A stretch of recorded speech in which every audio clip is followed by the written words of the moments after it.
Hello everybody, this is WarriorDan and welcome to another episode of What is the Point of? For those of you who have not seen one of my What is the Point of videos before, I basically take a look at a recently released game and break it down for all of you, highlighting what I like about it and what I don't like about it. Why do I do this? I have way too much free time on my hands, and I have resorted to reviewing board game inspired video games. Because, as one popular movie likes to say, I'm a sad, strange little man. Score 1 point to Gryffindor for a well-placed Toy Story reference. Plus, I like to think that people like you watch videos like mine because you want to hear some honest feedback about the game, not just the usual marketing BS you see online these days. At the end of my review, I give the game a final score, scaling from 1 to 10, followed by an explanation of why the game deserves that score. So that said, let's get right into the game and see what is the point of pure chess. Today, as you may have guessed if you read the title of this video, or were listening when I just read it to you a second ago, we're talking about chess. Yes, the board game chess. Now, if you don't know how to play chess, then this game and this video will not interest you, so goodbye. Or alternatively, if you're one of those people that not only don't know how to play chess, but do not want to hear about chess, then by all means go sue. Are those people gone? Yes? Good. Awesome. Great. Okay, now that it's just you and me, let's talk.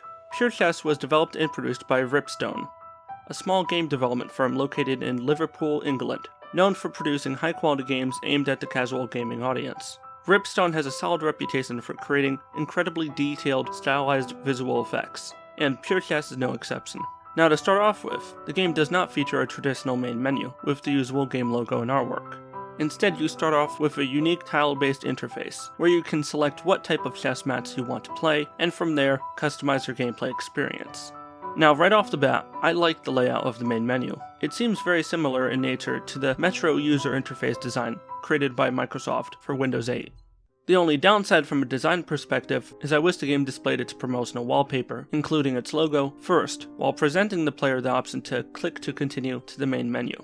Given the otherwise polished layout of the menu itself, this just felt like an awkward design choice. But moving on, Pure Chess offers 3 unique game modes: local, online, and chess challenges. In local, you play against an AI with customizable difficulty levels, ranging from level 1, Monkey, which is more or less a tutorial setting for brand new chess players, all the way up to level 10, Grandmaster, aimed at the hardcore professional chess playing community. Now, personally being a novice at chess, I play at level 4, Thinker, which is more than enough challenge for me. I do have to commend Ripstone for including this broad range of difficulty settings, accommodating chess players of all skill levels. You can also spice up your game by adding a game timer, which puts some added pressure on you as you try to outwit your opponent before the time goes up. You can also turn off the ability to undo moves, forcing you to think carefully before making a move, as there's no going back. Once you've tweaked the gameplay settings to your liking, you can choose to play with one of 9 different types of chess pieces, each with their own unique style. Once you pick your chess piece type, you can choose to play in one of 3 different background locations, which has no direct effect on the gameplay, but helps establish the mood of each game. Personally, I like playing in the library map the best. Then again, I've always been a sucker for libraries. The gentle lighting of the map, and the overall relaxing feel of the map's design, goes hand in hand with the soothing classical music playing in the background, both of which being a welcome addition and not an unnecessary distraction.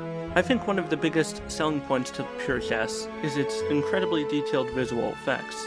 It utilizes some of the best, sleekest visual effects currently on the market, and in doing so, creates a very beautifully vivid, immersive gaming experience. This is definitely a chess game that, from a graphical perspective, will likely stand the test of time for many years to come. But here's the not so nice part, where I have to look at the game from a critical angle and ask, what could have made this game more fun, and what holds it back? Now, although this is a bit wacky, this is the first thing that came to mind.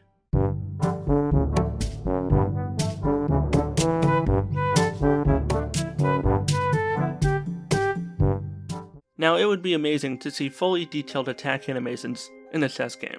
Now, I know Pure Chess is trying very hard to take itself seriously as a chess game, but a small part of me, deep down, would just love to see a more lighthearted gameplay option added, allowing players to either enable or disable attack animations at will.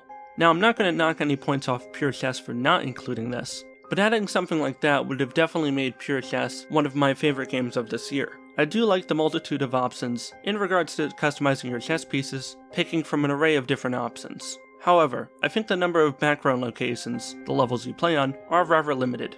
I would have loved to see additional chess locations added, such as at a park table or maybe a cafe. Also, if I was the developer, I would have made these additional locations unlockable, giving players some reward for progressing through the game's chess challenges minigames. Another feature I think would have improved the game, and honestly I think it's a very practical one, is the ability to replace the in-game music with your own external music library, if you so choose.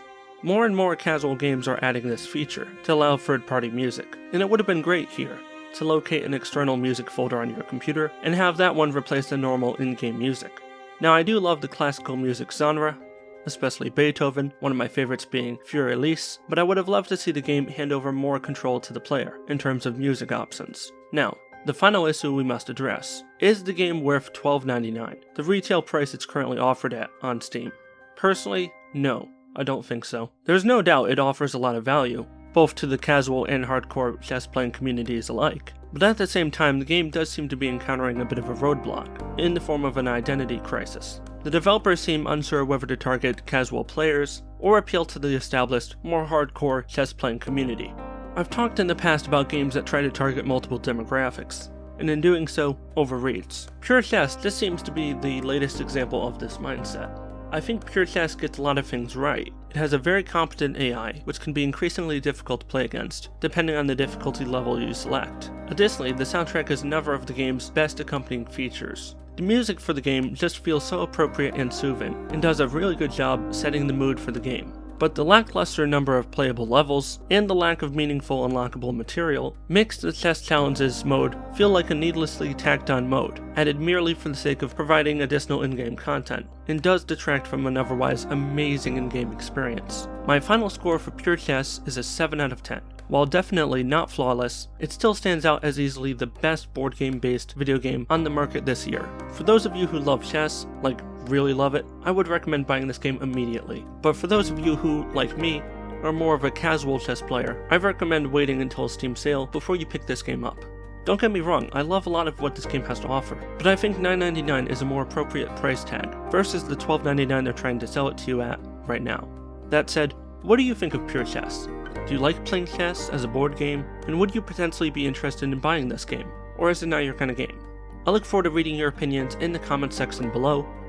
I do try to respond to everything in the comments, so feel free to post away down there. This has been WarriorDan. I do hope you've enjoyed this newest edition of What is the Point of.